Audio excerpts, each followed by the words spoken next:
தேர்தல் வந்தாலே ஒரு சத்தம் கேட்கும். இலவசம், இலவசம், இலவசம். டிவி இலவசம், மிக்ஸி இலவசம், பணம் இலவசம். மக்கள் சந்தோஷம், இலவசம் கிடைக்குதுன்னு நினைச்சாங்க. ஆனா ஒரு கேள்வி யாரும் கேட்கல.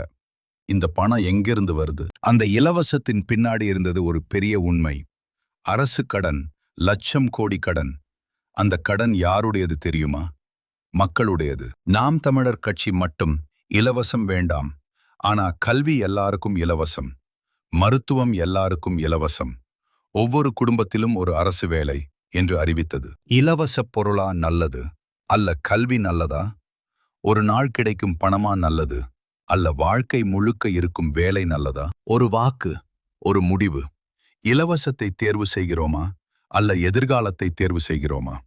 தமிழ்நாட்டின் எதிர்காலம் மக்களின் கையில். இலவசம் இன்று, கடன் நாளை. எனவே மக்கள் அனைவரும் சிந்தித்து வாக்களியுங்கள். வெற்றி பெறும் கட்சிக்கு வாக்களிக்க வேண்டும் என்று நினைக்காமல், நாம் வாக்களித்தோம், கட்சி வெற்றி பெற்றது என்று மனநிலையில் வாக்களியுங்கள்.